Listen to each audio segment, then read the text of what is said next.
Et on oublie de dire que nous avons également apporté le sida lorsque nous avons utilisé le peuple congolais comme des cobayes pour réaliser nos vaccins contre la polio.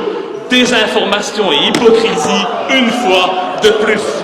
L'heure est venue d'oser regarder la vérité en face, d'oser reconnaître que jamais notre pays n'aurait pu se développer comme il l'a fait, sans avoir pillé les richesses du Congo, sans avoir pillé les richesses du Congo, sans avoir pillé les richesses du Congo, sans avoir asservi le peuple congolais. 10 millions de morts, cela représente 50% de la population congolaise de l'époque, mais jamais notre pays s'est sincèrement excusé pour ces exactions. Aujourd'hui, plus de 100 ans après ces faits, notre pays a l'obligation morale de faire un devoir légitime et élémentaire de mémoire. Le Congo est pour toujours un pays frère, un pays sans lequel jamais la Belgique ne serait devenue une grande puissance européenne. Le règlement, c'est le règlement.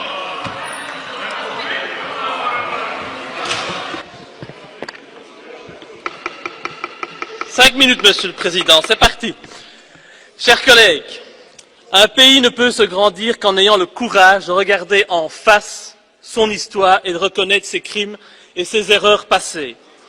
En ce sens, et afin de créer une nouvelle collaboration saine, éthique et respectueuse entre notre pays et la République démocratique du Congo, je pense qu'il est notre devoir, comme l'ont fait avant nous d'autres anciennes puissances coloniales, d'ouvrir les pages les plus sombres de notre histoire.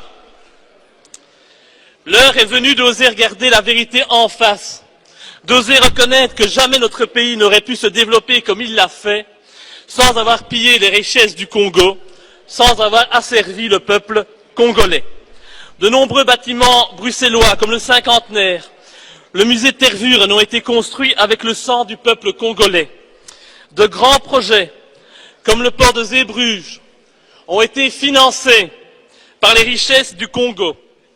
Le travail forcé imposé par Léopold II, le roi des Belges, avec l'assentiment du Parlement entre 1885 et 1908 ne s'est pas fait sans mal. Des populations furent massacrées, domptées par la force par l'envahisseur, des femmes furent violées par les représentants de l'autorité coloniale. La déportation fut pratiquée, sans oublier la tristement célèbre coutume colonialiste des mains coupées, qui toucha également des enfants. Après le règne de Léopold II, la colonisation a elle aussi fait de nombreux dégâts et de multiples victimes. Au total, notre pays est responsable de la mort de 10 millions de Congolais, ça mérite un peu de respect. Un des plus grands génocides du monde. Ces chiffres furent évoqués, pas par moi, mais par une commission officielle du gouvernement belge en 1919. 10 millions de morts, cela représente 50% de la population congolaise de l'époque, mais jamais notre pays s'est sincèrement excusé pour ces exactions. Bien sûr, le comportement brutal des colonisateurs était monnaie courante à cette époque.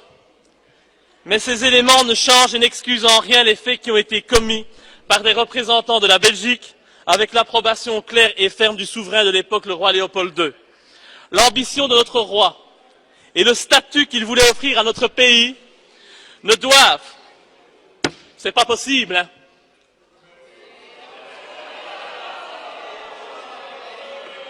respectez, s'il vous plaît, les morts au niveau du Congo.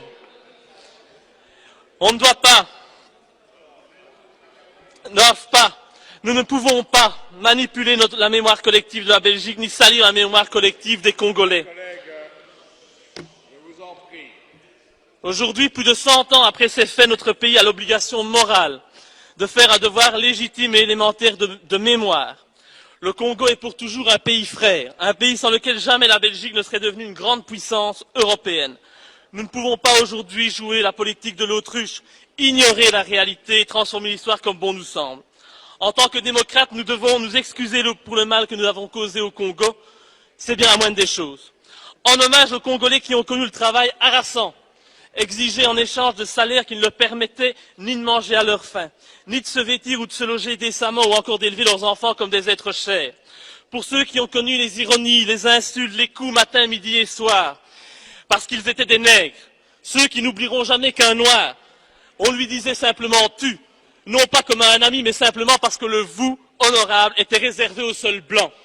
en hommage à ceux qui ont vu leurs terres spoliées, au nom de textes prétendument légaux qui ne faisaient en fait que reconnaître le droit du plus fort, le droit du colon. Eh bien, pour ces gens qui durent accepter que la loi n'était jamais la même, ce dont qu'il s'agissait d'un blanc ou d'un noir, pour ceux qui ont connu les souffrances atroces des relégués pour opinion politique ou pour leurs croyances religieuses, comme Simon Kimbangu, exilés dans leur propre patrie, et pour qui un avenir pire que la mort était réservé.